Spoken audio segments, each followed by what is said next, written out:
So in this video, we're going to talk about rotation and what it is that you are missing. The one thing that all the pros do that none of the amateurs do, and even in rehearsal swings as well. So let's get stuck into it. Now, first things first, we choose a target out there, right? So you guys have a reference towards my target line.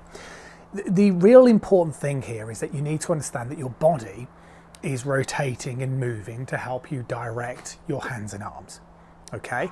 And that's the big thing. So what I'm going to do during this video is I'm going to demonstrate most of this video just left hand only, and I'm going to use my right hand to help me elevate the left arm. I'm going to do that for effect so that you can see how much the arm moves as a byproduct of the rotation, but also again so you can see the influence that the body moves.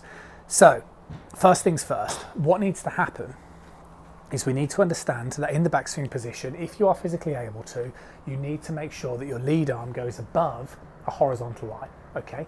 Because that's going to be important, because the distance between wherever you are at the top of the backswing and horizontal is going to be really influential, and this is known as your transition.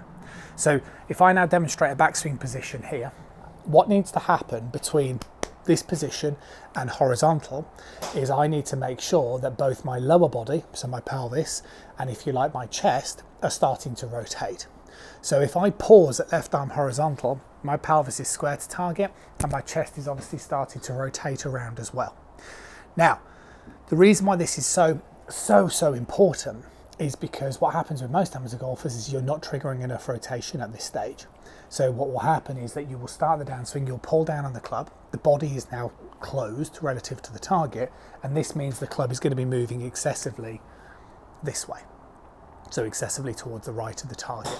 Now, if your club is being directed because of the lack of rotation too much to the right of the target, then what you're going to do is you're going to do one of two things. You're either going to pull down on the club to try and save it, or when you hit it, because the club's moving too much to the right, you're going to end up scooping at it to save it. Okay, so that's the first thing to understand. You need to make sure when you start this downswing position that you do need to understand that it's rotational led. Now, it's rotational and shifting weight to the left.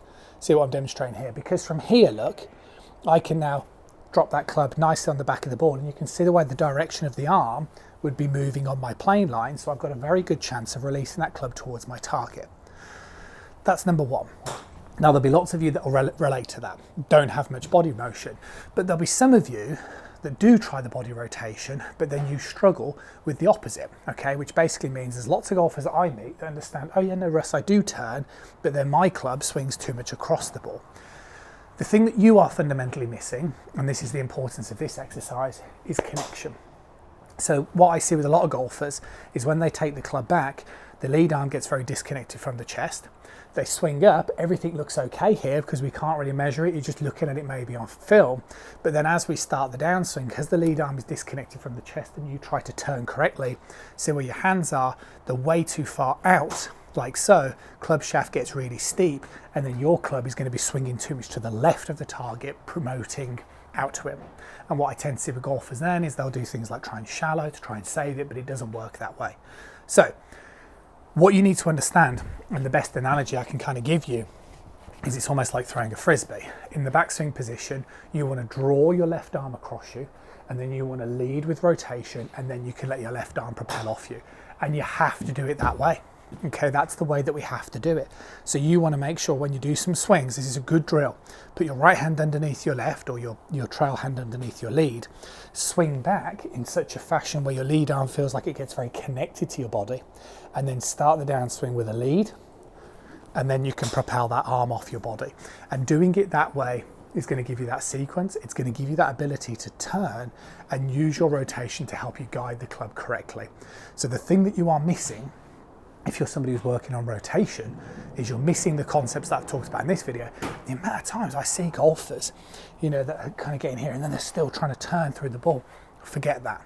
I promise you, if you can go back, get into this sort of position, even if you're not great in the bottom part of the swing, you'll still be able to hit sort of straight shots.